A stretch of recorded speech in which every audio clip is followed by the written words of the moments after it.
Okay, let's talk about Oceangate. Now, before I start, I just want to say, obviously, it's a sad situation. Rest in peace to everyone involved. There are a few things about the whole situation that are not sitting right with me, and I think a lot of people as well. But before we actually talk about the specifics of the incident, I want to just take a step back and actually look at Oceangate, the company. I couldn't find anything on their website. I couldn't even load the website. So I believe that they either deleted it or because of an increase in traffic, it's just not, you're not able to get on it. So instead, let's take a look at their tweets. So they've been pushing this whole submersible thing for a while. And if you look at their Twitter feed, it just looks like a nice touristy adventure day, exciting to think of all the places submersibles like our Titan could go. Come dive with us to the hashtag Titanic. And they got a link there. If you want to go to the bottom of the ocean, this is the way to do it. So they are pushing it. And nowhere there is any mention of the fact that it was not tested and there was not any regulatory bodies overlooking the construction of the vessel. So overall, the Twitter feed paints a entirely different picture about what the sub is and what the company is. It sort of seems like it's an established adventure getaway type thing. And I think that's dangerous in itself, but good thing that most people on Twitter, most of us generally don't have 250,000 to spare. So I don't think those tweets really made a difference with anything, but it just shows that they are lying to the public. And let's just assume that there's a lot more people on Twitter that have that kind of money. Let's just look at how disastrous an idea can be if it's marketed to impressionable people. And it's all made to look good with nice logos, etc. Stockton Rush, who is the CEO, and unfortunately he did pass on the sub, he's even talked about how he's broken many rules in order to make this happen. The lights in the vessel were actually ordered from a camping website, if you believe it or not. The whole thing is controlled by a remote control. I believe it's an Xbox controller. And yeah, he did mention, he said clearly, as you've seen, that he cares less about the human side of it and more about the innovation, and safety is almost an afterthought. The saddest part about it is that there was no plan B. There's never been an underwater rescue operation like this before, and the sub would not have even been able to been rescued basically at that depth. It's never been done before. So there was no testing, there was no way to get the sub out of the water, there was no regulatory bodies overlooking the creation of the sub. This is completely mind-blowing to me that it actually was allowed to happen. And I think that's why the whole search and rescue operation was kind of pointless. Everyone involved knew that there was no physical way to retrieve the sub from that depth. They even said as much in interviews and news outlets.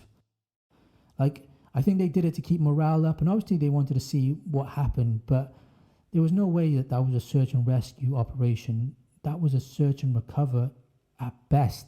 They probably couldn't even recover any of it, but at best. Even if it was bobbing around on the surface and it wasn't crushed at the underwater depths and that high pressure, the sub was bolted shut. So, they could have gone into it, but there was no guarantee that there was a timely rescue. So all of these people were complicit. They knew what they were getting themselves into, and 4 out of 5 of them were grown people that should have known that they did know. It's not they should have known. They knew that there was no way of rescue. Even if they located the sub, they knew that no rescue operation like this has ever been done in the past. They were all complicit. And for 4 of them, that's okay. They had lived relatively, long lives in comparison to that 19-year-old kid. And that's the main thing that really upsets me, is that kid that passed away. And you could say that he signed a waiver. That's okay. I understand that point of view. The issue is that at 19, your brain is not fully developed. Your brain keeps developing till 25. A lot of the time, in a lot of states, you're not allowed to even drink at that age, in a lot of countries as well. So he could not have made that decision in his right mind. And take this with a grain of salt, but I have seen a lot of reports that he wasn't too thrilled about going on the trip, but his father basically, forced him into it because he wanted to have a day out or, adventure trip with his son, I guess. So all the others were complicit, but that 19-year-old kid was most likely not made fully aware of the dangers, and even if he was, he could not make that decision in his right mind. Furthermore, human beings are notoriously bad at determining risk. We underestimate bad things happening to us and overestimate them happening to other people.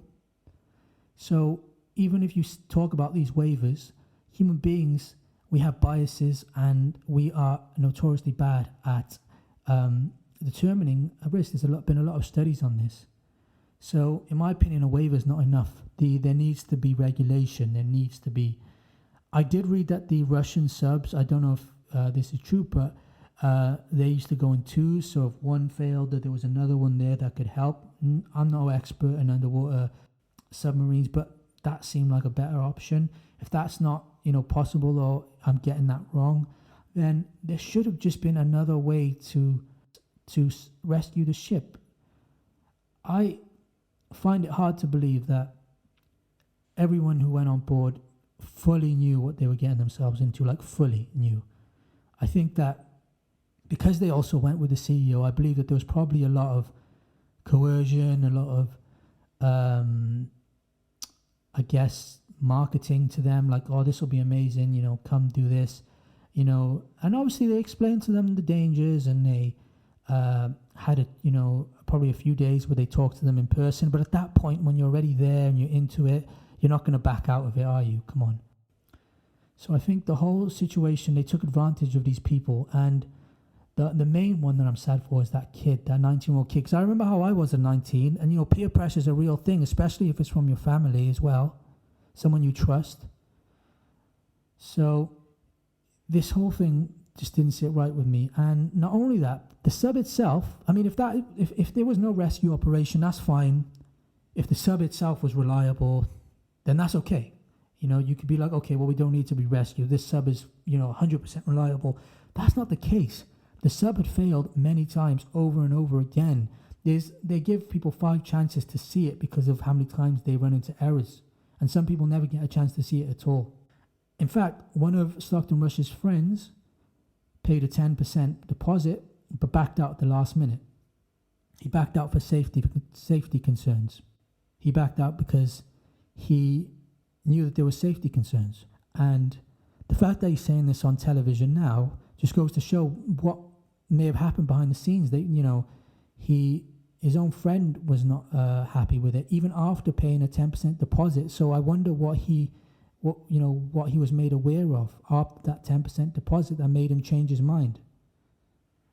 So the whole thing, the sub prone to failure, no regulation, no testing, a 19-year-old kid on board who was not even legal to drink in most states. The whole thing stinks to high heaven, basically, and it's a red flag in a bunch of other red flags, and the whole thing is criminal.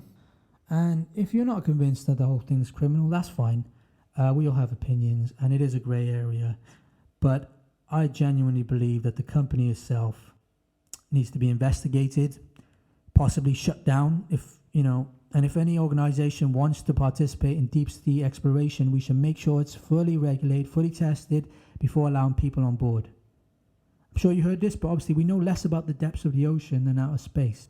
And as I keep mentioning, the people on board and human beings in general do not have a good idea and understanding of risk. And it would be okay if they just put themselves in danger, but obviously think of all the other people, the search and rescue teams, the money that went into looking for them, the butterfly effect of what they've done. It doesn't just affect them.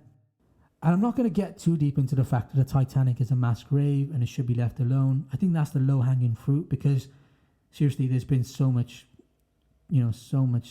media coverage about the Titanic over the years. That's a moot point, basically. But there's been I guess the Titanic has been so oversaturated with content that it's almost boring now. Let them rest. We've had movies about it. You can literally find countless hours of content about the Titanic, from passenger diaries to accounts from survivors, and yet people still feel the need to go down while squatting, holding in their excrements to witness it through a medium-sized window in a death trap. I don't understand human beings. I don't understand why we act the way we do. I mean, it seems that most of us have no common sense, and the ones who do are not in the positions of power. Of course, hindsight's 2020, but it seems like someone should have seen this coming. I mean, anyone could have seen this coming. So may they all rest in peace. May the kid particularly rest in peace. And more importantly, may justice come so that something like this never happens again. Yeah, let me know what you think in the comments. You can like, dislike the video, whatever. Everybody has different opinions. I did ramble a lot as well, I understand. So just let me know what you think. I actually do want to hear what people think. And yeah, just take care and see you later.